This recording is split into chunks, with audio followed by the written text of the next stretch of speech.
One of the greatest. Please enjoy our new comfy chairs. We will slowly give you as they ship out. These are awesome. Slowly? Yeah, I ordered like 9 of them. They all got one. And then a special edition one that has one. So we're going to do So we're gonna have like 20. Down quickly. 20 is enough. Yeah, so then if you're late, you don't get the coffee. Yeah. Sorry. So be early, people. Yeah, to get here. My mom was. I was here first and I Those saw make my legs go. Don't be playing Smash when the thing I was trying to starts. convince Norbert and Dick to go with these ones, and they didn't want to do it. And then I just had Norbert come and sit in one. Once Norbert sat, and he's like, oh. Yeah. I hope that falls asleep on those seats. He came back with kind of a wow expression on his face. They wanted to do more folding chairs of just a different kind, or more of the exact same Yeah. one. And those little old folding red ones were deadly. Oh yeah, they Yeah. still use them though because they're bulletproof. True. All right, hey everybody. I'm gonna open us with prayer and we're gonna worship the Lord together. God, I thank you so much for each person you brought here this morning. Please bless our time of worship. Help us to just focus on you, pour out our hearts to you. We give you this time. In Jesus' name, amen. Should I turn the lights? Sure. Thank you.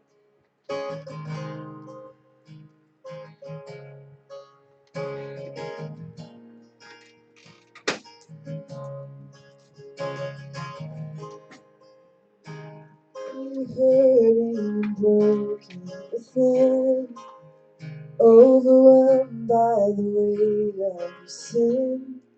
Jesus is calling.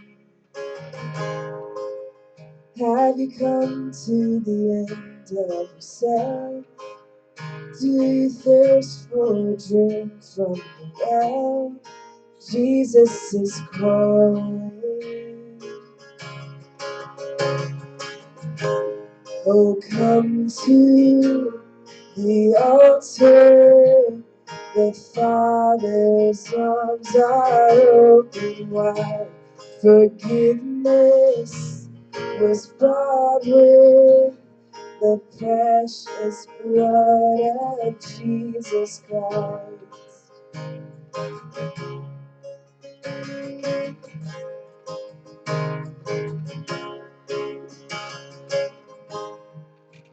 Leave behind your regrets and mistakes. Come today, there's no reason to wait. Jesus is calling. Bring your sorrows and trade them for joy. From the ashes, a new life is born. Jesus is calling. Oh, come to the altar. The Father's arms are open wide. Forgiveness was bought with the precious blood of Jesus Christ. Oh, come to the altar. The Father's arms are open wide. Forgiveness was bought with the precious blood of Jesus Christ. Oh, what a Savior. Oh, what a Savior. Isn't He wonderful? Sing hallelujah. Christ is risen. And bow down before Him, for He is Lord of all. Sing hallelujah, Christ is risen.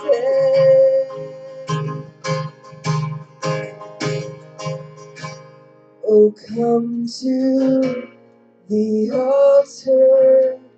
The Father's arms are open wide. Forgiveness was bought with the precious blood of Jesus Christ. Oh, come to the altar. The Father's arms are open wide. Forgiveness was brought there. The precious blood of Jesus Christ.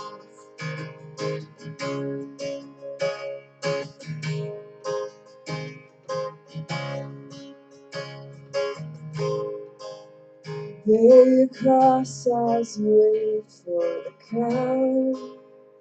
Tell the world of the treasure you found.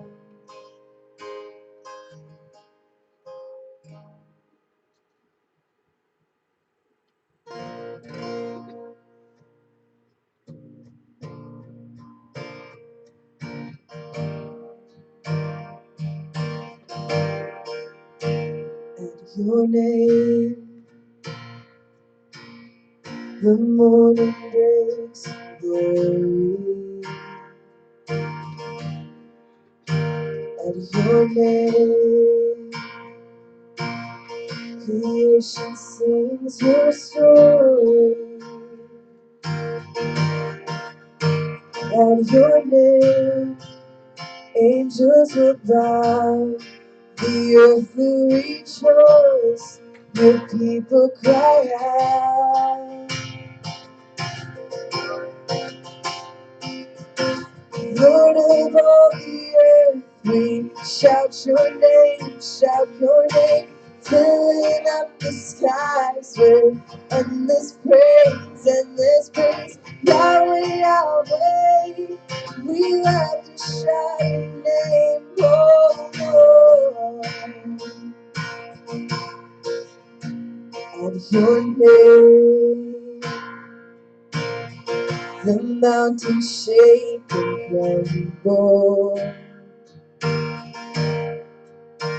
At your name, the oceans roar and tumble. At your name, angels will bow. The earth will rejoice. Your people cry out. Lord of all the earth, we shout your name, filling up the skies with endless praise. Yahweh, Yahweh, we love to shout your name, oh Lord. The Lord of all the earth, Lord of all the earth, we shout your name, filling up the skies with endless praise. Yahweh, Yahweh, we love to shout your name, oh Lord. There's no one like our God. There is no one like our God. We will praise you. There's no one like our God. We will sing. There is no one like our God. We will praise you. There's no one like our God. We will sing.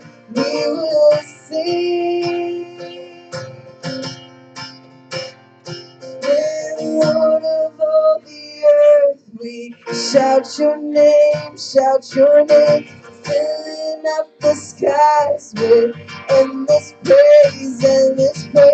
Yahweh, Yahweh, we love to shout your name, oh Lord of all the earth, we shout your name, filling up the skies with endless praise.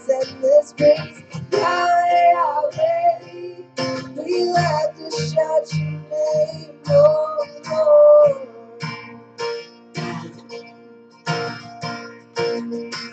Yahweh, Yahweh, we love to shout your name, oh Lord.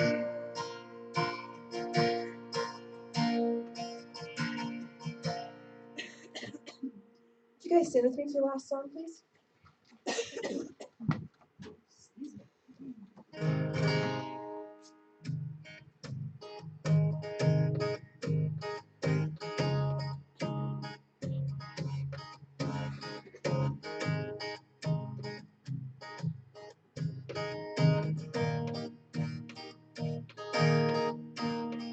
Your love is like radiant diamonds bursting inside us.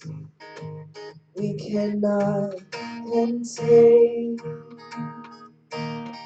Your love will surely come and find us like blazing wildfires, singing your name. Sing that again. Your love is like radiant diamonds bursting inside us. We cannot contain. Your love will surely come find us like blazing wildfires, singing your name. God of mercy, God of mercy, sweet love of mine, I have surrendered to your design. May this offering stretch across the skies, and these hallelujahs be multiplied. Your love is like radiant diamonds bursting inside us. We cannot contain. Your love will surely come find us like blazing wildfires, singing your name. God of mercy, God of mercy, sweet love of mine, I have surrendered to your design. May the offering stretch across the skies, and these hallelujahs be multiplied. God of mercy, sweet love of mine, I have surrendered to your design. May the offering stretch across the skies, and these hallelujahs be multiplied. And these hallelujahs be multiplied. And these hallelujahs be multiplied. God, you are so amazing, Lord. We give you this time to get into your word. Please, as you always do, continue to speak through Daniel. Help us to put all our distractions aside, even if it's our own mind, and completely focus on you, Lord, and just really dig into your word and hear what you have chosen to have written in it, and have it speak to our hearts, Lord, impact us individually, and help us just to shine more like you in this dark world, Lord. Help us become more like you. In Jesus' name, amen. Grab a Bible if you don't have one. Thank you, Lexi. Thank you.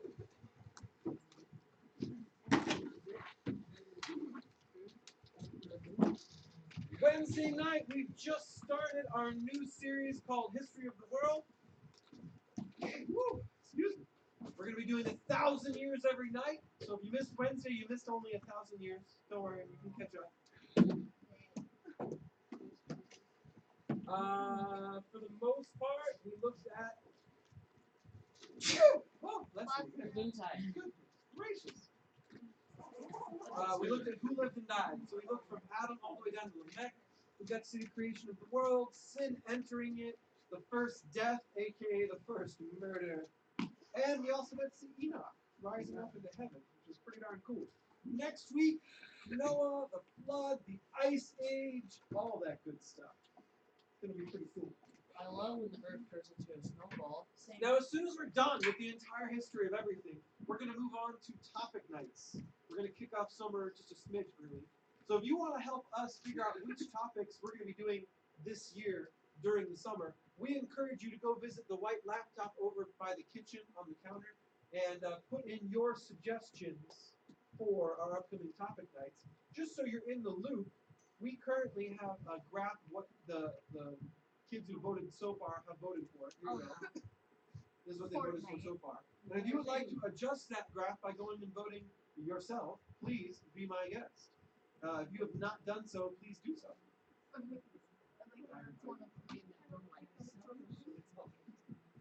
All right. So please, you can do that now. You can go vote now. Go vote now. Do that now. Do that. If you're not voting, go now. Get up from your chair. Do that. First come, first serve. I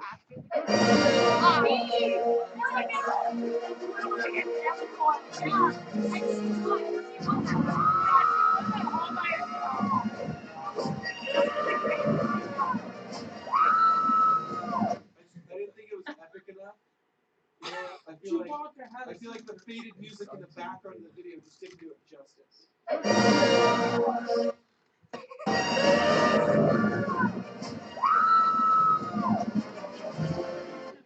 In case you weren't really following, this is Lulu. Hi, Lulu. Say hi, Lulu. You guys aren't saying it. Say hi, Lulu. Hi. Lulu here is from our church. She's on our team. She's in red. These girls in yellow are not in our team. Lulu was facing off against 4 girls in yellow. All 4 of them were bigger than Lulu. And guess what? Lulu wins.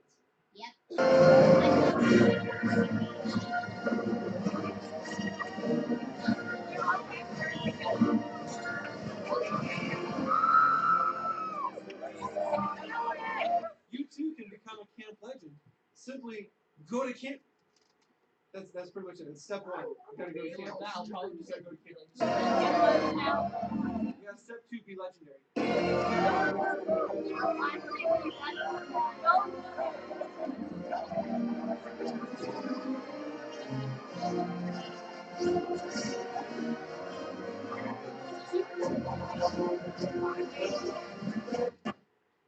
Dragging her.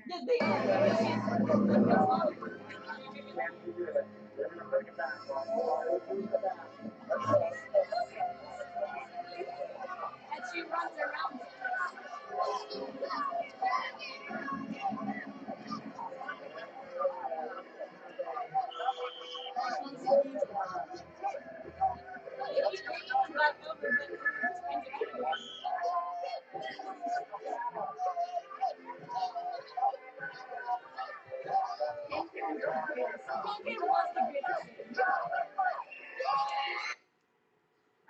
She was.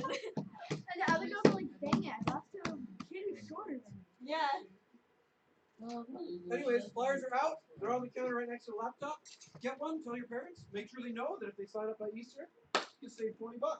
Just like that. Just you signed up by Easter. Isn't that spiffy? Yeah, that's great. That's $20 you could spend in the snack shack. Yeah, right? Alright, row 2. Time to convert. Join the dark Join side. row 1. Do it. Do it now. Give her the snow pumpkin chair. I don't care. That's not my fault you got your ring. Maybe we can Sure, blame the lag. That's what she called his brother from now on. The lag. Oh look! There's chairs! No, in all honesty, you guys came in late. We were already worshiping. It was actually very cool of you Like, to sit in the second row and not walk up front and grab a chair. Very cool. Very cool. I did that only. But once you're done worshiping, you guys have free reign to just grab a chair and find your way into the first row. Like, you guys, I just came up out of the chair. You did fine. We were just getting started. Right as you walked in, you were cool. We were like in the middle of it when they got here. Oh, jeez. All right, guys. You're welcome to sneak over to the laptop and vote at any point during today's service. Just make sure it's not going to be your turn to read in like 5 seconds, because that's not cool. We're going to be in Mark chapter 14 today. Mark 14. If you got a borrowed blue Bible, that's going to be page 844. Oh, wait. You don't, what? 844 is the page number. 844. Mark chapter 14. That's what we're actually reading. Are you wearing hair?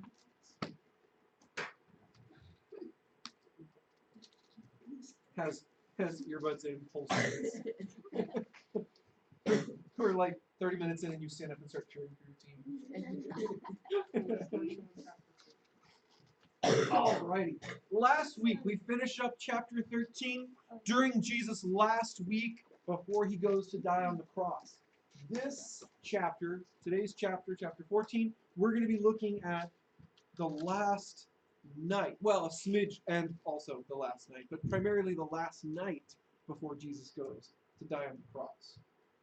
Caleb, would you start us off in verse 1? It was now 2 days before Passover, and the festival of unleavened bread. The leading priests and teachers of the religious law were still looking for an opportunity to capture Jesus and seize him. Verse 2. But not during the Passover celebration. They agreed, or the people made riot. Meanwhile, while Jesus was in Bethany at the home of Simon and man who had previously had leprosy. While he was eating, a woman came in with a beautiful alabaster jar of expensive perfume made from the essence of the flower. She broke open the jar and poured the perfume over his head. Some of those at the table were indignant. Why waste such expensive perfume? They asked. You could have been sold for year's wages and the money given to the poor. So they spoiled her heart. But Jesus replied, "Leave her alone. Why criticize her for doing such a good thing to me? You will always have the poor among you. You will always have the poor among you, and you can help them whenever you want to, but you will not always have me." She has done what she said and has anointed my body for burial. I tell you the truth, wherever the good news is preached throughout the world, this woman's deed will be remembered and discussed. Okay, pause there. That part is actually true. You'll find this story in 3 out of 4 Gospels. It's in Matthew, Mark, and John. And so Jesus was right. Wherever the gospel is preached, this message is going to go too.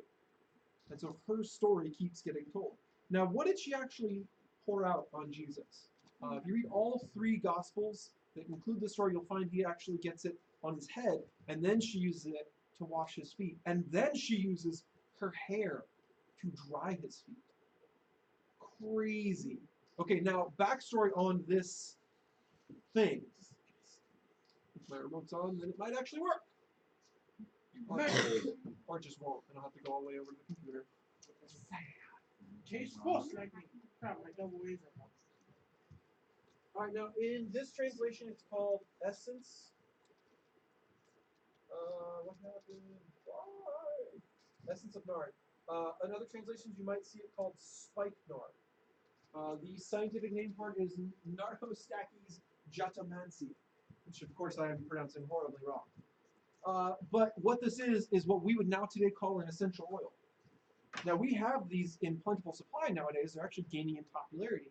But to make an essential oil is a slow, painstaking process. And if you rewind 2,000 years into history, the technology to make it was way more expensive and way harder to come by when the ingredient is as rare as spikenard is. Spikenard is a flowering plant with a big, thick root. Unlike most flowers, they have tiny little, spindly roots. This one had a big, thick root, and it only grows in incredibly high elevations. Literally, only in the Himalayas. Like, that's the only mountain range with high enough elevation to support this plant. So it only grows in the Himalayas, and the Himalayas, half the time, you can't go pick the flower because they're covered in too much snow. So you have to wait for the thaw and then go hope that they've come up. So back then, 2,000 years ago, before greenhouses and all that, before plantations of these plants started popping up in the Himalayas, this was one of the rarest things on the planet. A flower that only grows on the tallest mountain, except literally, that's actually what it is. So you go pick this in the Himalayas, you bring it down, you take a few thousand of them, and you can get enough drops to fill up a bottle. So like a few thousand of the rarest flowers that they knew of back then turn into one bottle of this liquid. And then what they say is you could sell it for a year's wages. That's the root, by the way. So it does kind of look like a really creepy tarantula got thrown into a pile of tarantulas, right? Yeah. So anyways, you just be able to grind up and mash down and boil into an oil just this root portion down here. And you can tell from the scale that, like, see how small the flower is? See how small the flower is there and how small the root is? It's like the size of the flower. So compared to a bee, we're talking about a piece of root that's about like this big. You have to collect a bunch of those and then turn that into an oil. When you're done, it says it costs a year's wages. Think about that for a second. You can't save up a year's wages in a year because you would starve, right? If you actually save all the money you earn for a solid year, you wouldn't get to spend any of it on things like, I don't know, food or rent or clothes. So to save up a year's worth of wages takes a lifetime to save up. That would be in modern day terms, if you're earning minimum wage, we're talking like $20,000. But you need to have that on hand to actually be holding $20,000 that you can spend in a moment. It's really hard. This is why almost no one goes and buys a car with cash. Cars cost over $20,000. If they're new, you can't just go buy one with cash because where are you going to get $20,000 in a pinch? You're going to rob it? Yes. Your account doesn't have $20,000 in it. No, they're No, not. you go get a ATMs, loan. they're EA slots. No. All right, so she takes a year's worth of wages. Now, how did she even have this? How does she even have a year's worth of wages tied up in perfume? Probably from the slim. More likely, because this is where it gets like even stranger. Culturally, at this point in time, she would not legally be able to own this bottle. She wouldn't have the right to open it. Women didn't get to own things. They certainly didn't get to own expensive things. So for her to own this, there's only really one instance where this would work. Or she stole it, at least from a male relative, is if it's her dowry. That's like the only instance where she would have the right to use this. Is if this was something that was saved up for, handed down through her family. Now this is the heirloom that she gets to have when she gets married. And she just pours it out. That's like lighting $20,000 on fire. That's not like spending $20,000. It's gone now. Except it did get put to one good use. Funny thing about essential oils, they don't go away very quickly. They're incredibly concentrated. Spikenard is especially known for lasting a long time because it actually soaks into your skin. And so you will smell like spikenard for probably a day or more. And so Jesus, just as far as we can tell, like 2 days before his death, is getting anointed with spikenard, which would get used sometimes in a burial perfume array. But you wouldn't use up like a whole bottle like this. It's too expensive. You take a few drops and you just mix it in with other cheaper perfume ingredients. So that's usually what you would anoint a dead person with to go to the grave. And the reason you do that, they didn't have morgues. They didn't have all the formaldehyde chemicals to take a dead body and turn it into a non-smelly, non-decaying thing. When you died back then, you started rotting. This was near immediate. So if people wanted to come and pay their respects to you, they did all this kind of stuff to make it work. They put you in a cave where it was cold. It was the closest they had to refrigeration back then. They wrapped you in nice smelling things. They jammed spices under every edge of you. All sides of you were putting out nice smells to try and overpower the other smells your body was putting out. So this was something you would do for a person who was dead. She's doing it to a person who's about to die. And no one seems to get it. No one seems to understand. We talked about it as we've gone through Mark. He keeps telling his disciples, I'm going to die. And no one seems to take him seriously. And then Mary comes and she pours out this burial perfume, but she pours out all of it. puts it on his head, puts it on his feet, wipes his feet clean with her hair. Now, why would she go that extra mile? Why would she take her hair and wipe his feet? Maybe because she wanted her hair to smell good. Okay, try and use up the leftover spikenard, mixed with the mud and dirt on someone's feet. Might not actually accomplish what you're trying to accomplish. If your goal was make your hair smell good, foot funk is probably not what you want on there. Now, I don't know if you guys understand this whole women can't own things from 2,000 years ago culture. It's a crazy different culture from ours.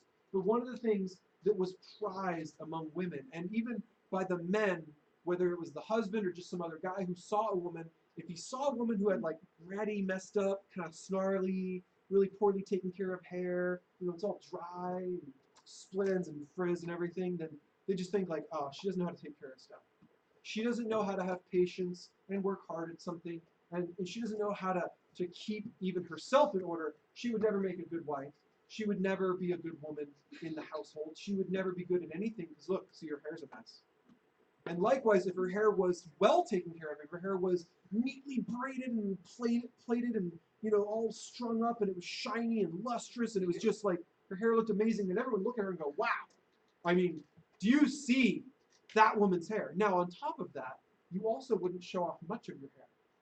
In public, you would hide your hair, at least most of it, and it would be something you would only share with your family. I know that seems strange now, but it was considered rather intimate to see a woman's hair because of how beautiful it can be. And so she takes this highly prized thing, this thing you work on for hours, this thing you take such careful care of, and she says, I'm willing to wipe your feet with it. So the statement there is, I raise you, Jesus, I raise you up so high that the highest thing I have and the highest thing I have, her perfume and her hair, are only good enough for your feet. That's how high she's raising up Jesus in her own mind. And she's doing it in a slightly public way so that everyone else can see. And then what happens? She gets judged. She gets judged. How cruel, how evil is it to look at what someone does for someone and then judge the act and go, oh, you could have done better. Did you do anything for Jesus? You could have done better. Did you do anything for him? You could have given that money to the poor. Did you give any money to the poor? This is a hollow judgment, completely hollow. Jesus makes it so clear. He says, guys, you have the poor with you always, aka you could help them anytime. Why haven't you? Then he finishes it with, but you don't always have me. And that's true. He's going to die in a couple days, and then he's going to go back to heaven. You can't put perfume on him when he's in heaven if the perfume's here.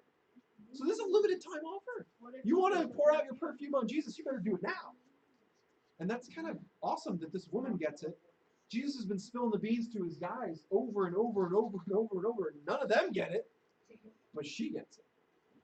And so she just displays this awesome understanding of Jesus, this awesome closeness to Jesus, and everyone else is like, why didn't you sell it?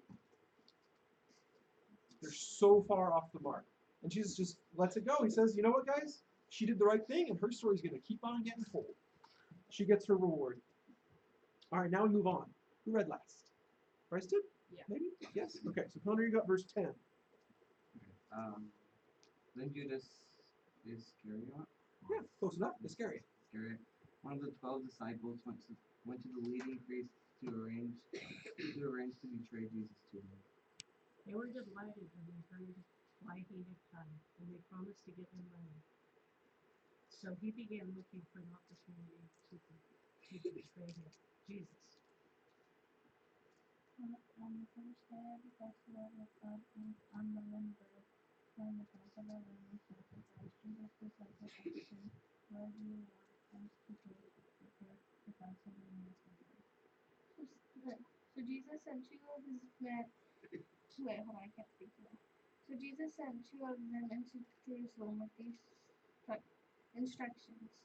As you go into the city, a man carrying a pitcher of water will meet you. Follow him.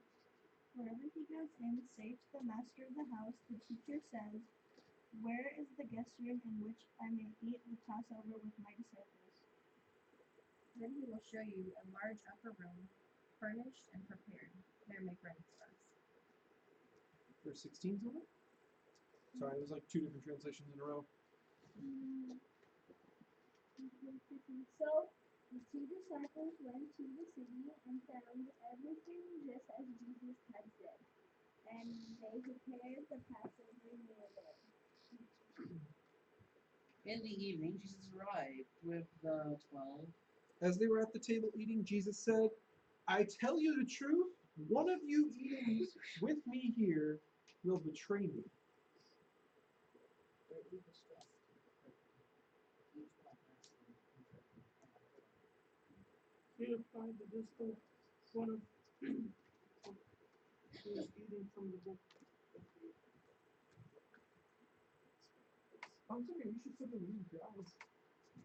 Even if you don't read out loud. Sorry guys, just realized somebody didn't have a Bible.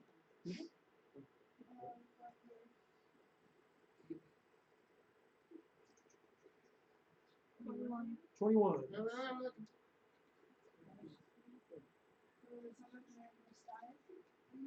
As the scriptures declare long ago, but I have terrible evidence for them to return to it. It would be hard enough to not make it. 22. As they were eating, Jesus took some bread and blessed it. Then he broke it into pieces and gave it to his disciples, saying, Take this for this. So he took a cup of wine and gave thanks to God.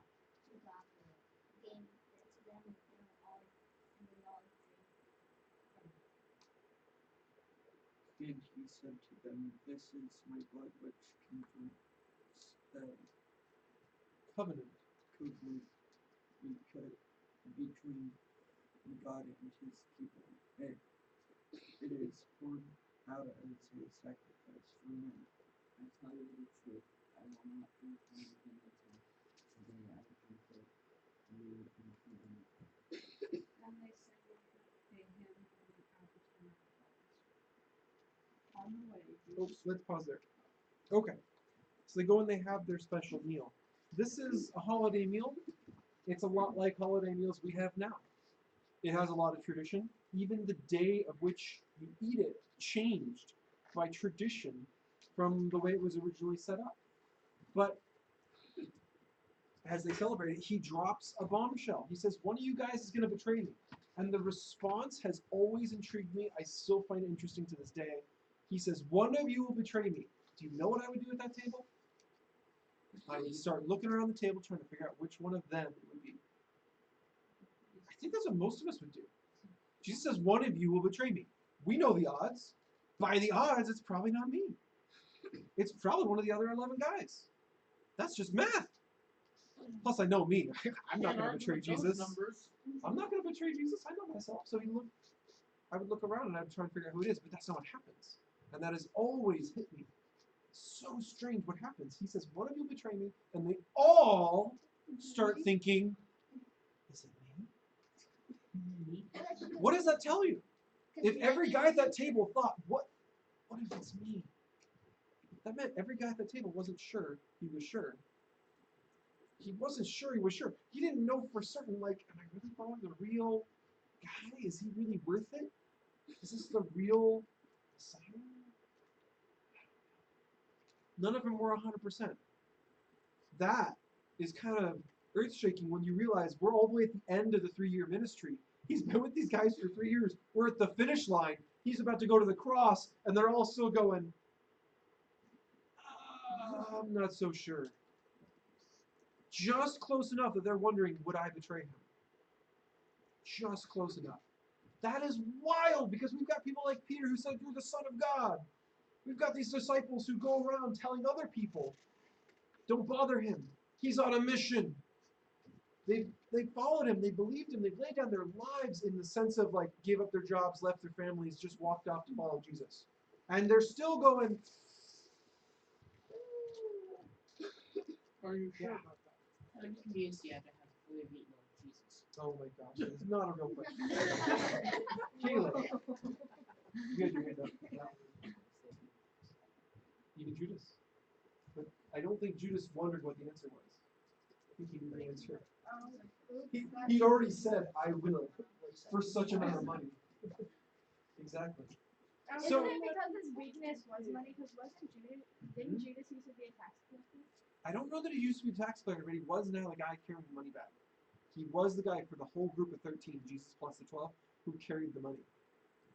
Probably they like had money? from time to time, like took some money and they're like half They did occasionally have money. Yes.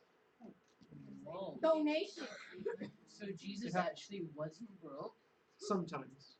Wow. He didn't take up They just went collections. from poor to broke. All right, so he shows them the act of communion that we still do to this day. They're all wondering who it is. Judas knows who it is. Now Jesus is going to go out to the Mount of Olives, which is so called because it has olive trees on it. Whoa. I would never know that. Yeah, anyways, Jesus just likes the spot. It's like a big open garden type setting. It's got olive trees all over the place. It's just outside Jerusalem, so you're outside the city walls, you're outside the hustle and the hubbub. But they're going there in the middle of the night. Like, they're going there after dinner, and they're going to be there for hours. So, like, there's no chance anyone's going to be there. Wait, when He's did you- looking for solitude. He's looking for quiet. That's what he's looking for. Okay, who read last? Okay, verse 27. On the way, Jesus told them, all of you will desert me, for the scriptures say, God will strike the shepherd, and the sheep will be scattered. But after I'm raised from the dead, I will go ahead of you to Galilee and meet you there. Peter said to him, even if everyone else deserts you, I never will. Jesus replied, I tell you the truth, Peter. This very night before you eat this slice of this morning becomes that you will deny me. No, Peter declared Emphatically. emphatically. He's never gonna pronounce that right. Even if I have to die with you, I will never deny you. And all the others vowed the same. Now, Peter is usually the first to open his mouth, but the other guys will frequently piggyback on stuff he says. They'll frequently continue the conversation, but Peter's usually the guy who starts the conversation. He likes to be that guy, and he's pretty good at it. He's willing to say bold things. In this case, he's willing to tell Jesus, no! Which is a bad idea. Jesus tells you what's going to happen, and then you're like, no, it's not. Peter, you can't see the future. Jesus can. Just give up, okay? He's right. I feel like he's But just trying to deny me. Peter isn't denying Jesus is right because he thinks Jesus is wrong. Peter's denying Jesus is right because he wants Jesus to be wrong. Jesus just said, Peter, you're going to deny me 3 times tonight. Just tonight. No. It's already nighttime. He's already missing some of the night. He's got to hurry if he's going to deny him 3 times. Jesus tells him that, and he says, no, I don't want it to be true. And then he goes a step further. Now remember, at the table, everyone was saying, could I betray him? Might it be me? And now Peter says, I'll never do it. I'll die before that happens. And the other guys all say the same thing. Now what is this? Why is this happening? Why are guys who are unsure going to sure all of a sudden? Because they want to piggyback on what Peter's saying. To a certain extent, but if someone says something stupid, you shouldn't piggyback. This is group courage. This happens in wartime. This happens at school. Sometimes when you're alone, you wouldn't have the courage to do something. You wouldn't have the courage to jump up and to say, oh yeah, me too. But if everyone starts saying it,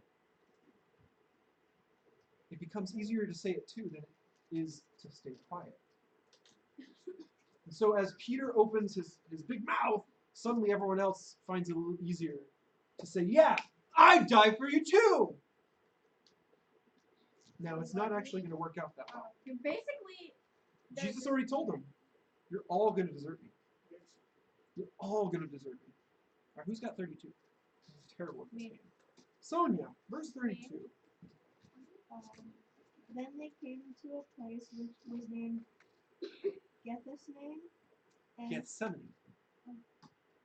and he said to his disciples, sit here while I pray. And he took Peter, James, and John with him, and he began to be troubled and deeply distressed. He told them, my soul is crushed with grief to the point of death. One more. Stay here and keep watch with me. He went on a little farther and fell into the ground. Not into. It was dark, you know. He was dark, found a hole, and he went whee! No, he fell to the ground. Try again. He got to the ground. He prayed that if it were possible, the awful hour awaiting him might pass him by. Abba, Father, he cried out, everything is possible for you. Please take this cup of suffering away from me. Yet, I want your will to be done, not mine. Yeah? What you saying? When he returned and found his disciples, he said to them, Simon, are you asleep? Picking up what you have done. Keep watch and pray, so that you will not give in to temptation. For the spirit is willing, but the body is weak. Then Jesus left them again and prayed the same prayer as before. When he returned to them again, he found them sleeping, so they couldn't keep their eyes open. They didn't know what to say.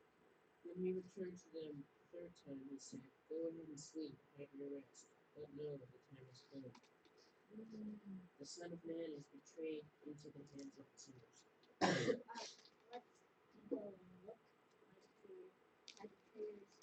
Okay, pause there.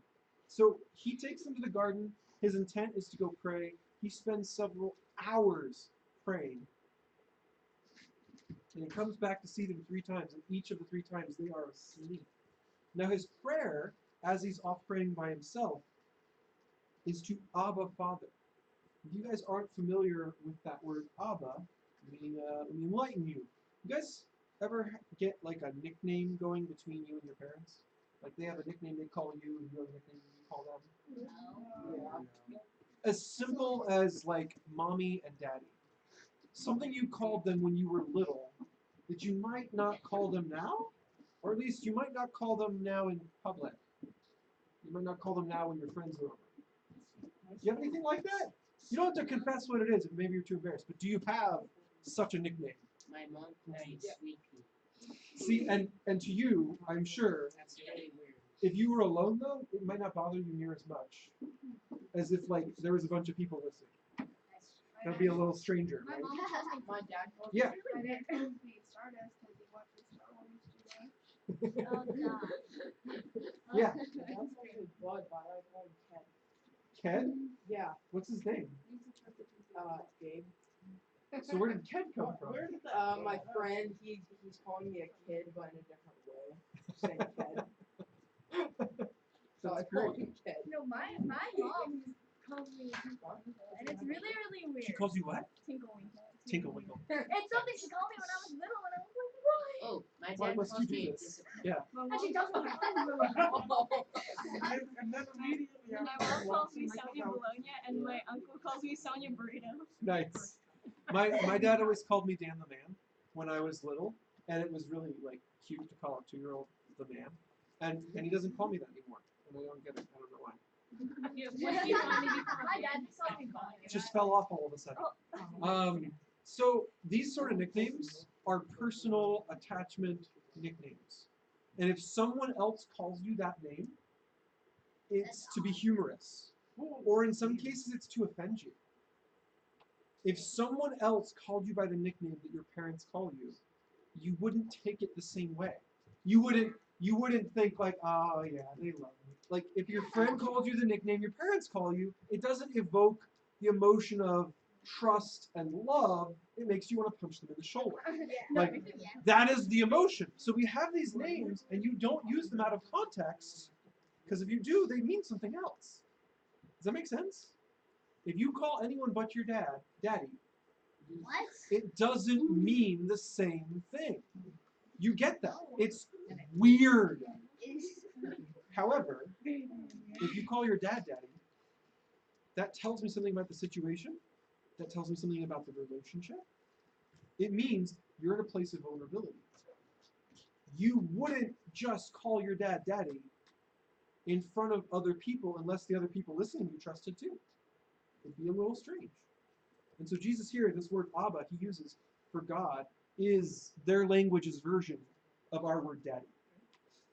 So when he's praying in this vulnerable state, when he's broken in the garden, he's looking into the future, and he's seeing the cross, he's seeing the beatings that come before it, he's seeing the trial where he is just looked down upon by everyone involved. He sees all of that suffering out in front of him, and he prays, Abba. He opens his prayer with daddy. That's how emotional he is at this point. You read through the other three Gospels and you get some more details. You get things like he gets so emotional towards the end of this 3-4 hours of prayer. By the end of it, his body is responding to his emotions. Emotions are so strong, his own physiology is starting to react, and he's sweating blood. There's a real medical condition that people undergo to this day when they go through intense stress. The highest levels of stress that the human body can go through will produce that reaction. Your capillaries will burst in your skin. The tiny little microscopic little blood vessels will burst in your skin just from the stress. And rather than just being rosy or red like you would if you get embarrassed, it's beyond that by several orders of magnitude, and the blood starts coming out your pores. This is the levels of stress he's going to as he prays. And his prayer is, if there's some other way to accomplish this mission, if there's some other way to recover our people from being lost in their sins, if there's some other way, let's do that. I don't want to go through this unless it's the only way. And he prays this prayer over and over, and the answer is, there's no other way. This is the only way. Some people have actually thought about that and asked the question, why did Jesus have to die on the cross? Well, it was the only way. If it wasn't for him dying on the cross, there'd be no way to forgive everyone's sins. It couldn't happen. This was the only way. Yeah. So like the whole sweating out of Before sweating blood. blood. Isn't that like kind of like what happened in the Black Plague, where there was these like little circles in the blood? Those are like boils and sores. That's where there's pockets under your skin, and then eventually they break. It's a little bit different. This is like not induced by a bacteria. It's not induced slowly over time. It's just all of a sudden your capillaries are under such pressure, you start bleeding out your skin, and it comes from a blood pressure shift. But can't you die from that? I'm sure if it went unchecked, but no, blood does scab up. It stops the bleeding. It's kind of blood's job. So. Well, doesn't it? I thought it was also true that like when you bleed out too much of one vein and then it closes up, you end up creating another blood vein, and that also creates more blood. So the amount of blood that you lost is coming back. I feel like you're fast forwarding through a lot of time very quickly when you say stuff like that. Yes, eventually your blood vessels will heal, your body will make more blood, but that's not in 5 minutes after the scab is formed. Yeah. That's like Right. more time. Okay, so more questions? Yeah, I have 2 questions. Is there also a thing with stress that you would bleed out your eyes? Yeah, that can happen too, but it's a different condition. And there's other things that would lead to bleeding from your eyes too. So if you were sweating blood, you would just look at your arm and it would be. Yeah, you'd have blood all over Would your that arm. hurt very badly? I imagine it would. Usually capillaries bursting is pretty painful under other circumstances. I think that happens when I'm in pain. Usually though, when you're under whatever you're under that causes your capillaries to burst, the thing that caused it is more pressing and grabs your attention harder than the pain you feel from capillaries bursting. Does that make sense? The pain is less than whatever else caused it. Yeah. When he Can we walked up, stop talking about blood and clothing? Yeah, sure. Please, We can I'm move on. getting lunch after this. I don't want it to be ruined. All right, so Jesus prays his prayer all 3 times. He goes to check on his disciples. They are asleep. The last time he says, you know what? Just sleep. I can tell you're too tired. You're not really getting how important this moment in time is. Go ahead and go to sleep. But right as he's saying it, he notices Judas is coming in the distance. He noticed Judas coming up. He noticed the hundreds of guards coming up. So right as he's saying, go ahead and sleep, he switches the sentence around. And he says, actually, we should be going. My destiny awaits. He's arriving. My betrayer is here. All right, who's got 43? Right there. Go for it. And immediately, even as Jesus said this, Judas, one of the 12 disciples, arrived with a drug of many armed with swords and cloaks. They had been sent by the leading priests, the teachers of religious law, and elders. What verse are you on? 44?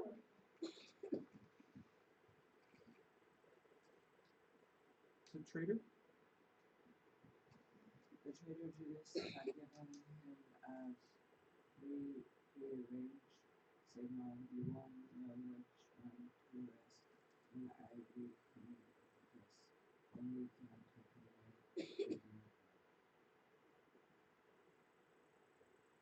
45? As soon as they arrived, Judas walked up to Jesus. Rabbi, what's the name of the increase? Then the others grabbed Jesus and arrested. But one of the men with Jesus pulled out his sword and struck the high priest's slave, slashing off his ear. Jesus asked him, am I some dangerous revolutionary that you come with swords and cars to arrest me?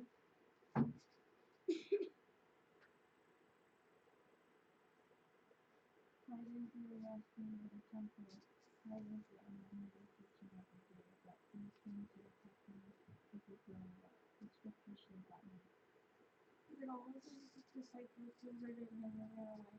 One young man following behind others towards the only in a long white linen shirt. When the mob tried to grab him, he slipped out of the shirt and ran away with him. Okay, pause there. All right, so in this evening scene, we see Judas come up. A common greeting back then, when you're meeting up with someone you love or you respect, was to give them a kiss as you greeted them. It wasn't strange at all to greet Jesus with a kiss, but Judas chose this greeting as the marker that would signify this is the one you're supposed to arrest. And so Judas betrays him with a kiss. Then it says, someone slashed off some guy's ear. And I love that. This is so awesome. When you look through the four Gospels and you read all four of them, you start to see these little details that are intentionally kept in. And then sometimes there's details that are intentionally taken back out. Because the author in this case is Mark, and he is a super close friend with Peter. He got most of his details of the story from Peter. Peter, if you read the other four Gospels, you'll know, is the guy who took out his sword and slashed off the high priest's servant's ear. Peter, the one who is always the first to act, takes out his sword and goes for, I kid you not, the only guy in the crowd who's unarmed. There's all these guys with swords. They're all there to arrest Jesus. And he takes out his sword. He's like, I'll defend you, Jesus. And he goes after the guy who's standing there without a sword. Like, he could have sword fought with any one of them, but he didn't do that. He just... They were just standing there and holding him. There's just one guy there. He's like, the equivalent of the scroll reader. He's that guy. Peter goes after him. Now, again, if you read the other four, Jesus doesn't just speak a little, not sermon, what am I trying to think of? Speech. He doesn't give a little speech and then get arrested. Jesus picks up the ear off the ground. I'm sure he probably dusts it off first. And then he heals the guy. He puts his ear back on. Backwards. Not backwards. You have to cut off both. Switch them. Well, you could just put on So he puts the ear back on. He heals the guy. He tells Peter to put the thing away. What's wrong with you? And then he asks him, why are you guys coming at me with weapons? Have I ever been violent? Ever?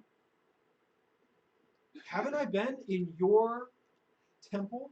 Because these are like temple guards coming to get him. Haven't I been in your temple daily for the past week? Couldn't you have arrested me any time now? Why are you coming in the middle of the night? Why are you coming with weapons? And then he just answers his own question because they're not going to answer. He's like, this is all prophesied in the Old Testament. That's why. God saw this happening over 100 years ago, and he wrote the whole thing down. So here's how it's going to go. And then as he gets arrested, they don't have handcuffs. They tie his hands or whatever with rope. All the other disciples just bail. They're done. Just like he prophesied to them right before all the praying for like 3 hours. Right before all that, he tells them, you're all going to bail on me. And then, he's done praying 3 hours later. Boom, they all bail on him. Not a huge surprise. But then we get this one little tidbit. The guy in the nightshirt. Some guy's coming out in his pajamas, sneaking around, watching the whole thing happen. And as they're all leaving to go back into town, he's like, oh, they're coming this way. And they grab him, thinking he's like one of the disciples who didn't run far enough. And as they try to grab him, he keeps trying to run. And They keep the nightshirt. He keeps his freedom. And I think and that's it. lost his freedom. Now, interestingly, no one else knows about this except for Jesus and the guards. So how the heck did Mark write it? Because Jesus didn't write Mark. Only because you just probably told knew him. I don't all know. The theory goes, because the author of this book, John Mark, is a specific Mark, he would have been the right age at this point in time to be that guy. Now, on top of that, the best guess we have from history is that the house where they had the Last Supper was John Mark's family's house. That was his house. That was a place that became, over time, a place where the church would meet when they were in Jerusalem. So it's really likely that John Mark, the teenager, because he's like more of a man when he gets to writing the book a few years later, okay? But John Mark, the teenager, was downstairs, and Jesus and the disciples are upstairs having their Last Supper. He's like, Mom, why can't I go up? Because it's Jesus' special dinner. But I want to see. And so he sneaks around the whole night. And then they go out to the garden in the middle of the night, and he sneaks out too. But he probably waited until he heard 100 armed guards marching out of the city toward the garden where he knows Jesus went after dinner. And now he's going, what's going to happen? And he gets out of bed and he runs off into the garden. Middle of the night, he's watching all this happen in his pajamas. And one thing leads to another, they get his pajamas. And he runs home. That's our best guess. We're just kind of piecing the clues together because Mark doesn't like to name names. He's not going to incriminate Peter. He doesn't mention which disciple did the ear slicing. He's not going to incriminate himself. He doesn't mention who the teenager in the bushes was. You know, he leaves these little bits out. Yeah, John. So the thing with Peter slashing off the victim is Sure. You can call the victim. He got his ear sliced off. That's close enough. in real life, would that be like a guy is getting arrested, some random guy runs out with a gun, shoots a pedestrian in the arm? No. This is like a government official is there for the arrest, and an accomplice that no one thought to arrest does that. Peter, by all rights, should have been arrested too, except once the ear goes back on and it's healed, where's the evidence of the crime? Yeah. The blood on the hand. It's like, It's blood on the it's like if you see someone getting How do you arrested. take someone to court Blood for on lopping the off your ear sword. if your ear's okay? Like, you can't. You said me. It's like on my ear! You got better. Jesus healed I also want to Daniel, but it's crazy. But, you know, you want Jesus to get convicted that night. So, like, telling the story of how he heals you isn't really going to help. It's not a good time. Not a good No, time. Daniel, but it's like so weird because what guy? These guys are holding on to Jesus, and Peter just comes out of nowhere. He's like, "Well, defend you," and he goes to the one guy who doesn't have anything in his hands and goes, "Well, these guys just standing here holding Jesus, watching one of their own men get slashed in the ear." And they're like, "Oh, okay," and they're like, "You're right It there." was a surprise And attack. a guy just comes up and slashes another Did I guy's come ear from off. Now- Wouldn't you come up and start Keep in fighting mind, him? he hadn't actually been arrested yet, so I don't think they had Jesus in custody. They're standing there talking at this point when Peter pops up and does this whole thing. picked up his ear. It's just like, Jesus, in all of the accounts of this interaction, is basically in the middle of everyone. it's So like he was kind of standing between the disciples and the guards and the priests. But why assisting. did they do anything about it if their own man just got slashed his ear? That's and the my guy's point. Still I standing. think Jesus stops it. Jesus is the one who makes Peter put the sword away. Jesus is the one who picks up the ear and puts it back on. That tells me, because I do stage production in my head sometimes, I map this out. That tells me he has to be in the center of all of them. That they're not approaching. Also because of the thing that Mark leaves out. When they ask, which one of you is Jesus? And Jesus says, I am. Do you guys know what happens? It's not in Mark. You have to read the other Gospels and find this one. Close. Surprisingly close. What? Yeah? they all like get blasted back, right? No, it blasts back. All Jesus does is say, I am. Which, if you know, is one of God's Old Testament names. So Jesus, like, declares who he is in the middle of the night with only the guards looking. And all of them get boom, thrown back on the ground, shockwave style. I think that's why no one comes forward. Because when Peter slices off an ear, if they want to run forward and get Peter, they got to go through Jesus. And I don't think they're very thrilled about the idea of going through Jesus at this point. At this point, I think they're pretty darn scared of Jesus. And it's not until Jesus goes quietly and willingly that they make any arrests of any kind. Does that make sense? Mark doesn't give you the whole story. You got to read all 4. Okay. Now we jump on to verse 53. No clue whose turn it is. I had another question. Do you? What exactly is a rabbi? Oh, good question. Means teacher. In this particular instance, it is a teacher of the Bible. Or in a more personal way, it's the teacher I've chosen to listen to. Which is really sad if you consider who's saying it and why they're saying it. Okay, sorry, who did have 53? No one? No one remembers? She read like 3 verses. I wasn't even paying attention. Did you really? They were like all close to each other. It was all like one run off there. Go for it. And they led Jesus away to the high priest, and with him were assembled all the chief priests, the elders, and the scribes. But Peter followed him at a distance, right into the courtyard of the high priest. And he sat with the servants and warmed himself at the fire. Inside the leading priests and the Entire high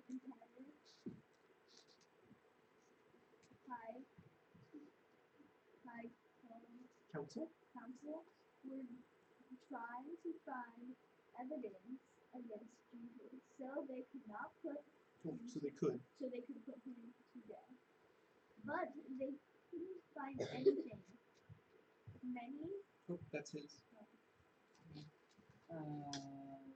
56?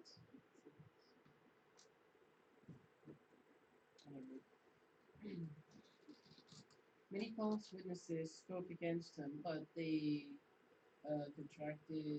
contradicted each other. Finally, some men stood up and gave this false testimony. You heard him say, I will destroy the temple made with human hands and in 3 days I will make another without hands.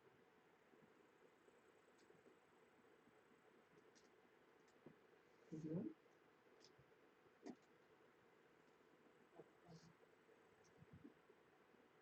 But even then, they didn't get their story straight. Then the high priest stood up before the elders and asked Jesus, "Why are you going to answer these soldiers? What do you have to say to us?" But Jesus was silent and made no reply. Then the high priest asked him, "Are you the Messiah, the Son of the Blessed One?" Jesus said, Whoa. Just skip 2 people there. Sorry. You're right. Thank you for being willing. I am. And you will see the Son of Man seated in place of power, right at God's hand, At God's right hand. at God's right hand, will come from the clouds. And the high priest tore his clothing to show his honor and No, not honor. He tore his clothing to show his horror. and said, "Why do you need other witnesses? you have all heard his blasphemy. What is your verdict? Guilty, they all cried, he deserves to die.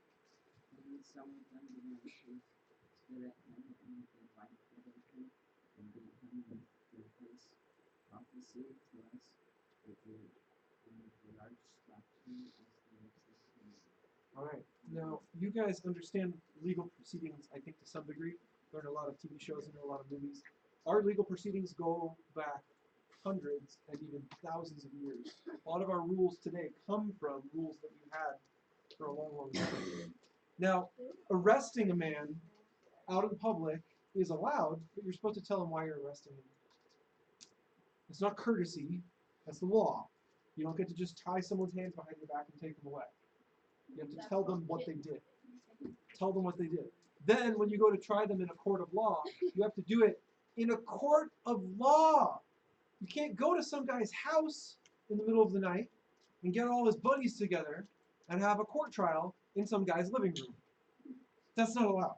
It needs to be a public place. It needs to be a place where other people get to see that you treated that person properly according to the law. But this is in the high priest's house. He just has everyone over for a slumber party, and I don't know, maybe we'll convict a guy of blasphemy and get him put to death High treason. while we're at it. Just normal sleepover type stuff. As they put him up there on trial, though, and they lay all these charges against him, all they can get are bought-off witnesses. People are paying to say what Jesus did wrong, but it's not working because you need 2 witnesses to agree with each other before you can convict anyone in the Jewish court system. And they can't get even 2 of them to agree on their story because they were following at least one of the rules. You're supposed to keep all the witnesses out of the room and only let them in one at a time. That way, if one tells the story one way and then he leaves the room, and we bring the other guy in real quick, he can't just say what the other guy said because he didn't hear it. Now, they paid them all, and they probably had them outside rehearsing their stories, and yet somehow they still couldn't get it to work. And then someone actually comes darn close to even quoting Jesus. This thing that they said, he actually said this one, but they couldn't even get 2 guys to quote it right. So it didn't really work. The problem is they took his quote out of context. He really did say, this temple will be destroyed, and 3 days later I will raise it up again. But he didn't point to the stones. He didn't point to the building. He was talking about himself. He was saying, this temple will be destroyed, and 3 days later I will raise it up again, a temple built without hands. He was speaking metaphorically of his own death. So they misinterpreted his words and applied it to the building and saying, oh, yes, this temple will be destroyed, and I will raise it up again 3 days later without even using human hands. No, it says here, I will destroy this temple. They nearly quoted him right. There is a bit wrong. Because he said, this temple will be destroyed. But they say, we heard him say, I will destroy this temple. Exactly. And 3 days I will. Trying to increase the criminality of what he's saying. And bring it up a notch. They still botched it. And so he doesn't answer any of these charges. That's the crazy thing. They misquote him. He doesn't say, hey, that's a misquote. He doesn't do that. They don't make up some shenanigan story about him and then he says that never happened. He doesn't do it. He just sits there in silence. There's no defendant, lawyer in the room pleading Jesus' case. He sits in silence and takes lie after lie after lie. And then the high priest just looks him right in the face and says, why aren't you answering any of this stuff? Are you the Messiah or not? And then he finally answers. He says, I am. And all the guards flinch. Because that night earlier, last time he said I am, they all got thrown backwards on their backs. This time he says I am and nothing really happens. The room does still explode, but in a different way. All the priests in the room know that if he says I am the Messiah and he's not, that's blasphemy. That if he's not the Messiah and he claims to be, that is blasphemy. That is a crime under the Jewish system you can be put to death for. This is some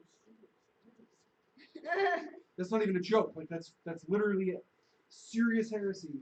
He could be put to death for this under their law, under God's law. It's not even one that they made up. It's not even one they twisted. God made that rule. Now, it's not blasphemy if he is the Messiah. That is an interesting question. If you were the Messiah and you wanted to prove it, you might read the Old Testament and find every single prophecy and try and make them come true. Jesus did make them all come true, but there's some you can't. You can't make your parents give birth to you in a specific city. You can't make different people say things about you at certain points in time. You can't make miracles happen out of thin air. So there's certain parts of being the Messiah you could pull off even if you weren't. Maybe you were just smart and you read the Old Testament. And then there's certain parts of being the Messiah you cannot pull off. You can't make yourself be born in a certain place. It's not something you're in control of. Oh yeah, that's all you gotta do. Just pray real hard before you exist. There you go. That'll help. Jesus just was before you're in the stomach, a baby knows how to pray. Let me be born in Texas. No. It's like Wii motion controls. You just lean real hard. You keep getting your mom to accidentally take a step. Eventually. What if she goes into the ocean Eventually. and drowns? All right, so final nail in this coffin of mistrial. After he says, I am, and they all freak out, they say, what other witnesses do we need? In their minds, he's just confessed to the crime worthy of death. He just confessed to being the Messiah. They think, of course, he's not the Messiah. So, obviously, he's guilty. Now, if you've been reading the book of Mark, you know a lot of the Pharisees were actually on the fence about this. Some of them thought he actually could be the Messiah. They just didn't care. They just didn't want him to be in charge, in control, to take his place on the throne. So some of them might have even believed that he was the Messiah and just thought, well, if we kill him, he can't be. Even if he was supposed to be, if we kill him, then he can't be. So, problem solved. Doesn't matter. So they immediately react, and what do? They start spitting on him. They blindfold him. They beat him. Is that legal? No. Even if someone's guilty, that doesn't mean you get to use them as a punching bag. In the priest's house. What if you're old enough to just throw? This is some horrible, horrible way to try a person. Wait, why? Now, in this period of time in Israel, they didn't have authority. So even if they find him guilty, even if they sentence him to death, it turns out Rome is actually in charge. So even if they try to go put him to death, they would actually be convicted of murder by Rome. So they've got to convince the Roman government to also want to kill this guy, or else they can't do this. They would have to do it and somehow get rid of the body and secretly kill him. And they want his movement to be over. They want this whole movement of following Jesus to be done with. So they want the death to be something everyone's on board with. They need to be really crafty here. They need to make sure Jesus put to death in just the right way. And so now that they've all decided he's guilty, now they've all done his mock trial, now they have to go somehow get a Roman trial to happen. One more piece to today's story, though, because we're going to look at all that next week. There's one more piece for today, and this is after all the disciples split, Peter thinks, maybe I should go check on Jesus. That's how we get into verse 66. I don't even have a clue. Meanwhile, Peter was in the courtyard below when the servant who worked for the high priest came on. He noticed Peter warming himself at the fire. She looked at him closely and said, You are one who lives with Jesus of Nazareth. But Peter denied it. I don't know what you're talking about. Said when he went on to the tree, just then a rooster crowed. When the servant girl saw him standing there, she began telling the others, This man is definitely one of them. But Peter denied it again. A little later, some of the other Christians out there who were and said, You must be one of them because you are Galilean. Peter swore. Oh, don't tell me if I'm lying. I don't know this man you're talking about. You're on 72. Sorry, different translation. It's tricky. The second time the rooster crowed, then Peter called to mind the word that Jesus had said to him. Before the rooster crows twice, you will deny me 3 times. And when he thought about it, he wept. So Peter remembers Jesus' words only after the second time the rooster crows. The first time wasn't reminder enough. But Peter totally fulfills Jesus' prophecy. Jesus said, just tonight, Peter, just tonight, you're going to deny me 3 times. Now, why was it important it was before the rooster crowed twice? Well, because that marked daybreak. So if he says you're going to do it 3 times tonight, it would have to happen before the rooster crows twice, or else it's kind of tomorrow at that point. So he does it 3 times. Now, if you read the other Gospels, you find out this gets even a smidge more depressing for Peter. Because after this occurs, after he denies him the 3rd time, and that rooster crows, 2nd time, Jesus is being brought back out after the trial is over, after he's been blindfolded and beaten. He's now being walked off. They're going to try and get a Roman trial to occur first thing in the morning. And he sees Peter, and Peter sees him. And Jesus knows, because he called this thing earlier in the night. He knew exactly what was going to happen. And Peter sees Jesus, Jesus sees Peter. Each of them knows what the other one knows. Peter is grief-stricken. He is so broken about this. Peter doesn't really recover for a while. Soon after this, Jesus dies. Jesus rises from the dead. He meets up with his disciples. And Peter is not the loudmouth for much of this time. He's not the first guy to speak. He still acts, but it's usually when Jesus isn't around. And then eventually, much later, when Jesus is back on the earth after the resurrection, he spends, a little over a month here on the earth, he meets up with Peter, and he just has a one-on-one. And he tells Peter, "You love my sheep. You got to feed my sheep. Do you love me, though?" Peter's like, and Jesus goes at him 3 times with that question. Do you love me, Peter? Why would Jesus say that 3 times? Why would Because Jesus it ask the same question 3 times? Because it represents the 3 times he denied him before the second time he was betrayed. Yeah. And so Peter answers him 3 times. He has to say, "Yes, I love you." And I think that proved its own point. Because Jesus knows Peter loved him. But Jesus knows Peter's not perfect. There was no point where Jesus had to wonder, does Peter love me? Jesus knew. Peter wasn't sure, no. And so as Peter was going through his doubts and he was wrestling, he failed. Sometimes when we doubt, when we wrestle, when we go back and forth, when we're not sure, we don't just go 99% towards failure and then recover and go, that was close. Usually when we're wrestling with doubts, when we're not sure, when we don't know, we just fail. We actually fail. And the message here is Jesus knew we were going to fail. Jesus knew Peter was going to fail. And the question wasn't, the question wasn't, Peter, are you going to fail again? That wasn't his question. It wasn't, Peter, have you had enough time to think about what you've done? Or, Peter, are you stronger now? Are you going to do better next time? The question was, Peter, do you love me? That was it. Do you love me? I think that's kind of the point. When we mess up, when we have doubts, when we fail, and then we go back to God, he's not sitting there tapping his foot. Do you have fun? Was it good being off by yourself? He's not the mad dad waiting up for you to get home late. God's waiting for you, and he just says, come on back. I knew you were going to fail. I died for you knowing this day was coming. I'm certainly not going to abandon you now that the day has arrived. I was willing to take your place before you ever even thought about that failure, before you ever even thought about those doubts. Of course I'm here for you after you doubt. Of course I'm here for you after you fail. Of course I'm here for you after you mess it all up. And so Jesus takes him back. We're going to stop here for today. Next week, does anyone know what day Sunday is next week?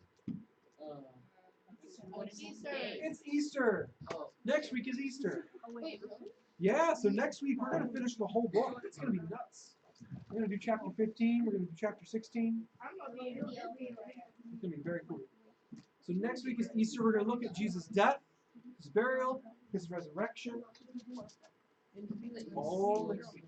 Did you intentionally time it so that Easter would line up? If you mean by intentionally time it, force us to do an entire chapter today, then yes.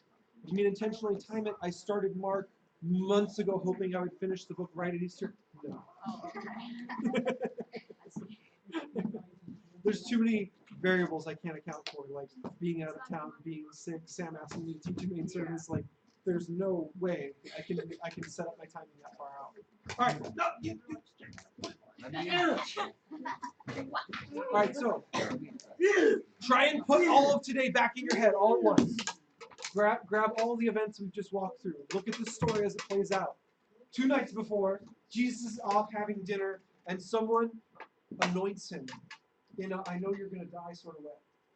Everyone else is focused on, oh, what a waste of money. No one is thinking about what Jesus is walking into. Next, we see him at a dinner that's about the Passover. The Passover is a holiday they were celebrating from hundreds of years earlier when God said, slay this lamb, put the blood on your doorposts, and it will count for your family too. The death of that animal will count for your family, and God's punishment will not visit you. God's punishment will pass over you. And now, hundreds of years later, Jesus is eating that meal, and he, in fact, is the Passover lamb. I know. A kid got his phone, and then he had to leave because his dad came. It's so gripping. These things we can't write. The best parts of our lives. All right. Jesus eats the meal celebrating the lamb that he is. Think about that for a second. The first meal, no one gets it. The second meal, no one gets it. He takes the unleavened bread and he literally says to the guys at the table, "It's my body." Do they get it? No. They were weirded out beyond belief because the next thing he says is, "Drink some of this wine. It's my blood." They're freaked out. You read some of the other accounts of this, and they're all just sipping it going, okay. It's not till way later. It's not till after the cross they look back on that day and they go, oh, that actually makes sense now. Then we see him go off to a garden and he says, just stay up and pray with me. And all the guys pass out asleep. And then he says, you're all going to, oh, I guess I got that out of order. You're all going to desert me in a bit. And the guys come to arrest him and they all desert him. And then Peter's there to check on him and they say, hey, aren't you with Jesus? And he's like, I don't, who's Jesus? I don't even know what we're talking about. Essentially what this story paints for us is a picture of Jesus becoming increasingly alone. He goes from dinners where no one understands what he's there for, to dinners where no one understands what he's all about, to prayers where no one's there with him, to arrests where no one wants to stick around with him, to campfires where no one will even admit they know the guy. This is Jesus' story as he walks towards the cross. He is losing all of his friends as he goes, one by one, until he goes to the cross completely alone. That was depressing. Well, this is the point. You can join Jesus in his ministry. You can join Jesus' team. You can join Jesus' family. You can become one of God's children. You can be forgiven by your sins. You can do all these things, and Jesus wants you to do them. You can serve people. You can help people. You can love people. You can share the gospel. But at no point can you take Jesus' place. You can't die on the cross for anyone else. You can't do what Jesus did. That was the point of him praying in the garden. God, if there's any other way, the answer was, there's not. This is the point of this story, that as Jesus goes to the cross, he is the only one that can do what needed to be done. He's the only one. Why? Why was Jesus the only one? Because he was God. Because he was man. Because he was perfect. Because he was willing. No one else could do what Jesus did. Only he could do it. And this is why we give our lives to him. Because there's nothing else that can save us. There's nothing else that's worth it. There's nothing else that we could ever do to even come close to what Jesus has already done. It's the greatest, most momentous, biggest, most important thing that anyone has ever done. And he did it for us. That's something worth dedicating your life to. That's something worth living for. That's something worth giving up everything else. It is that important. Let's pray. Lord, we thank you for what you did on the cross. We thank you, Lord, that even though it wasn't your first pick, you were willing to do it for us. Even though it was going to hurt, even though it was going to be lonely, you did it willingly. Thank you, Lord, for stepping into our place, taking the punishment we couldn't endure. Thank you. Help us, Lord, to continue to think on these things, to think about the sacrifice you made this week as we move towards Easter, as we look towards your triumphant return from death. Help us, Lord, to continue to think about the sacrifice you made for us. Help us, Lord, to not be like the disciples that night, missing every hint, not listening, too focused on themselves. Lord, we are so easily ensnared by those same temptations. so easy for us to fall into those same traps. Help us, Lord, by your Spirit to not do it. Help us to focus on you this week, to truly give our lives to you every single day. To wake up each morning and be thinking on you and what we can do for you. Be thinking on your plans and what you have for us laid out that day. With our heads bowed and our eyes closed, if you're realizing for the first time how important Jesus' death on the cross is, maybe this is the first time you've ever realized that what you've done wrong warrants death. The punishment for your misdeeds is death. God doesn't want you to stay dead. He doesn't want you eternally in hell. He wants you forgiven. He wants you eternally in heaven with him. That is why Jesus went to the cross, to make it possible to forgive your sins. And so if you want to have that forgiveness this morning, if you want to know as you leave this building that you are headed towards heaven, you can do that right now by just saying to Jesus, forgive me. I give you my life. I give you everything I have, but please forgive me and give me eternal life. If you want to do that right now, just raise up your hand. No one's looking around. Most of the people in this room have already done this, but if you want to do it right now, just raise up your hand. I'll pray with you. I'll help you with the words. You can ask Jesus for all that. Anyone today?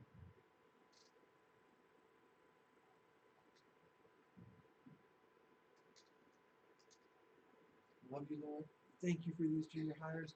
Bless them as they go. We ask all that in your name, Jesus. Amen. Don't forget, sign-ups for camp start now. If you sign up by Easter, you get $20 off. Also, if you haven't put your suggestions for topic nights into the computer, go do it now.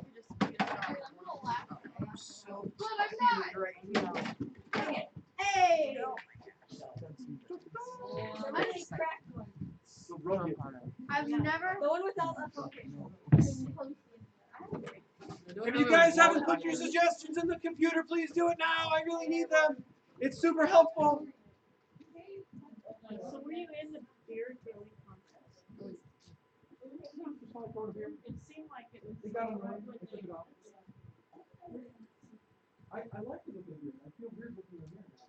What? I really need to go to the computer. And I'm an artist, like, kind of person. Right here. And there was actually a ball stuck on the outside. Because I call study and all these research and stuff. There's not a computer in the mouse. And then it's like, you know, the mouse is sort of like, goes up to the beard and starts playing with it. And then you got the typing and then we get up to the study section where I'm only been there for like, you know, an hour or two. And I'm like, damn, I just have to look at the beard. It just started to look weird. I might grow used to it eventually.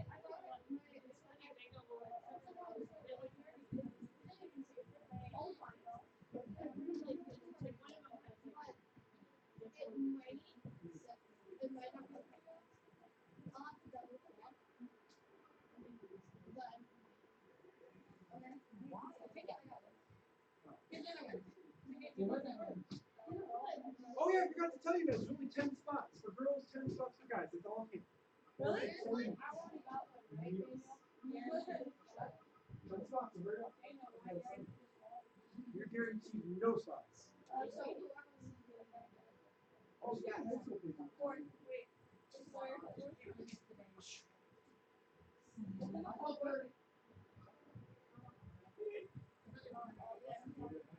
Yeah.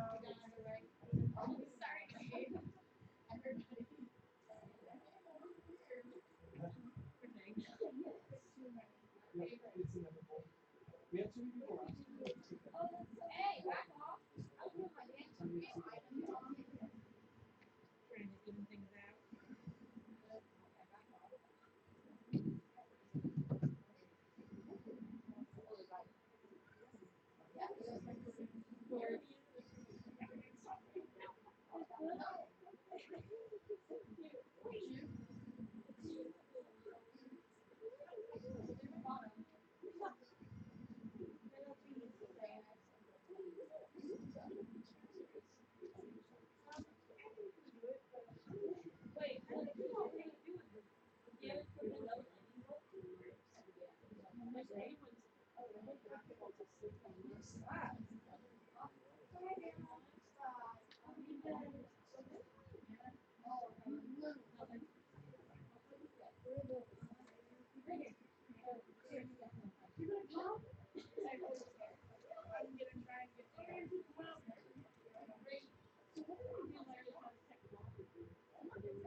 See.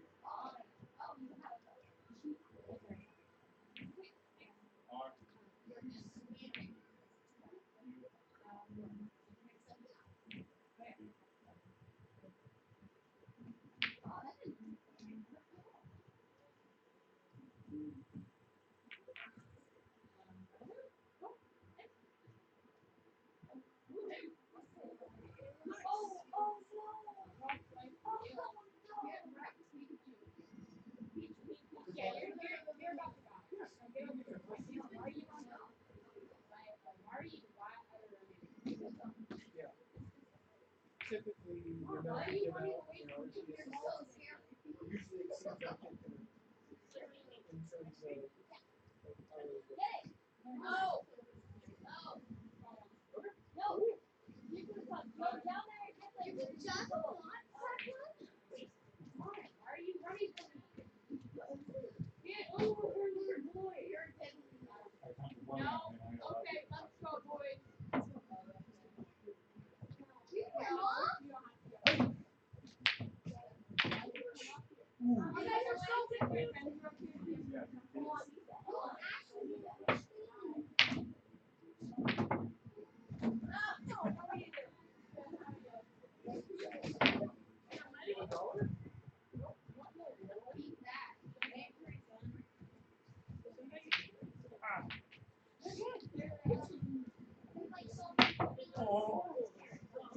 for you.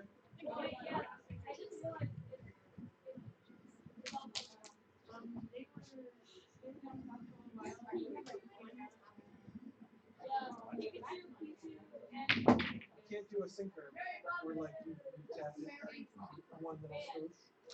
More than one. Gotta have some skill.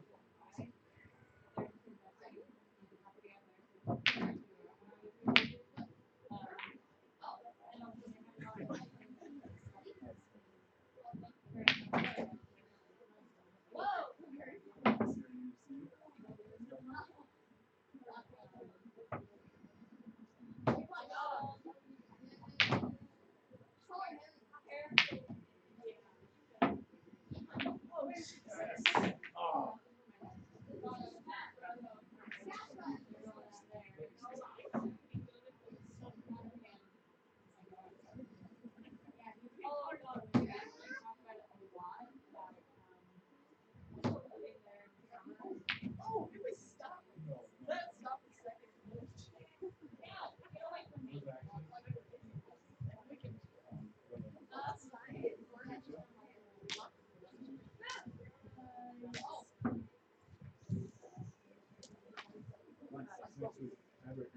Wait, what happened? Yeah, really.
Oh, we have coffee. Yeah.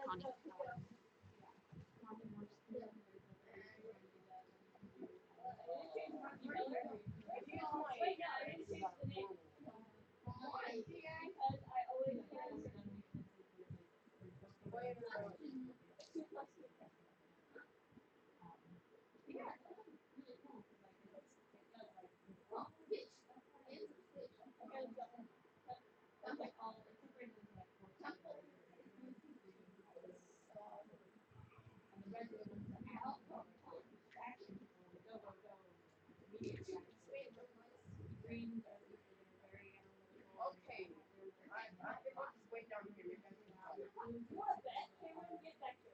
No. Yeah. Stop. Stop. Stop. Nope.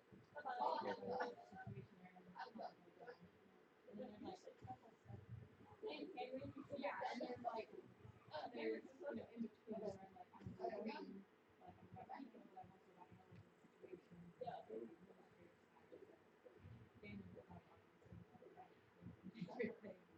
I wonder how many times that's really interesting. Cameron! Cameron! Your phone! Your phone! I didn't bring my phone. Then whose phone is this? Yeah, that's Caleb's. Oh no! It's whose? Caleb's phone! Uh-oh.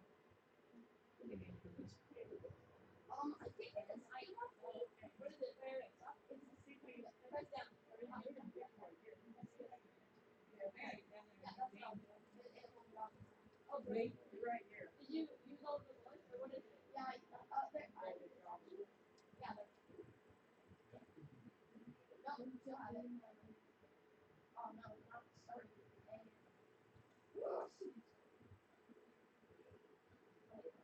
What's that?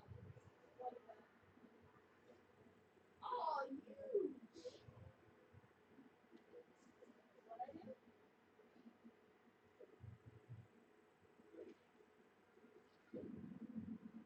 Oh, no, I'm so close.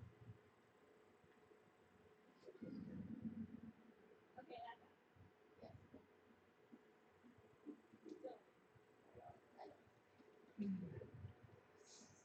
what? No. Look at all these things. They're not. Wait, hold on. Let me grab them. Get up.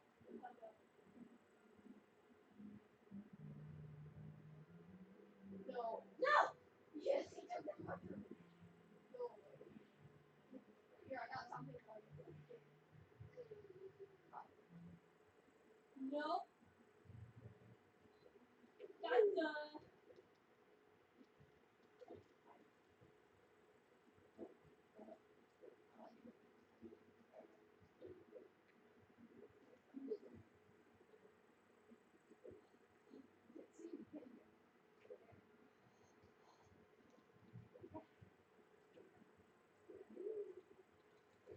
You're lucky because you don't have a name tag. Yeah. And when you don't have a name tag that you use, when you get the invisible thing, it actually works. Hold on, let me. Oh. You gotta get this guy. Oh. Alright. Oh, no. No. No.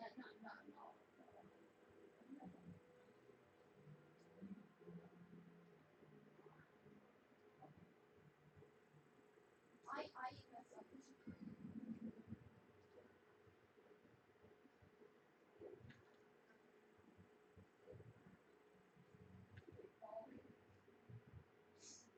Mushroom! Get it. Get it! Yes! Okay, let me get back up. Mary Poppins. How did my son not do that? Because I'm Mary Poppins. You will not let me jump up on that. Come on. You got such a high percentage. Not already. You're at 5. Got it. No! On metal. Metal.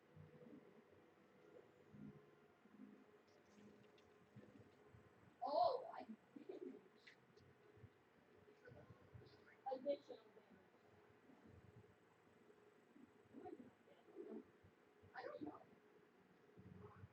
Oh, I can jump really high. Then money. No, we don't die. No.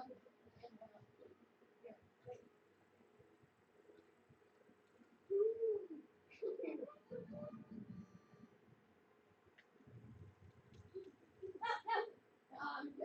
Come here. Hi.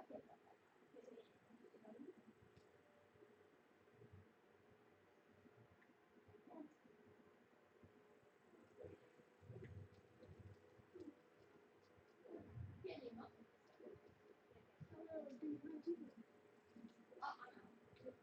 Sarah. Hello. I was told that feels like it's fun. Oh, I think they actually have it. New players. Yeah. So yeah. You're gonna feel okay. Yeah. What are you looking for? Look. Yeah, you're not hitting me off. You got this. I know. I'm rooting for you. I have 3 lives and you have 1. Yeah. That character's cool. No, he's not. He doesn't know how to use it. That's a good one. Hey, we just went right into it. This time will be better. Not Oh no, it wouldn't be in live archive. Yeah, live archive is only when it's available. Oh, so it would be live. Okay, with the MP3 I can that should be good too, right? Well, wait, if you're gonna upload, Yeah. Well, I'm gonna upload the. usually it's saved into the book folder. So usually you go in live, you find the recording, you edit the recording down, head and tail, and then the thing you save out, you usually stick in the book folder. So like today he's in blue. Yeah. So you go Alan Sam. It's in library. Library, Alan Sam. Yeah. Studies books. Yeah. Find the book of Luke. Usually it's in there. But that's only good if you stick it there. I thought I did. Let's go find out. Yeah. Maybe so you can go in that direction in live as well as live archive. Well, so live archive is only if it's a day old. Yeah. Live is if it was today. Okay. That's the only difference. So Otherwise, but they're different places though. Yes. Yeah. All right.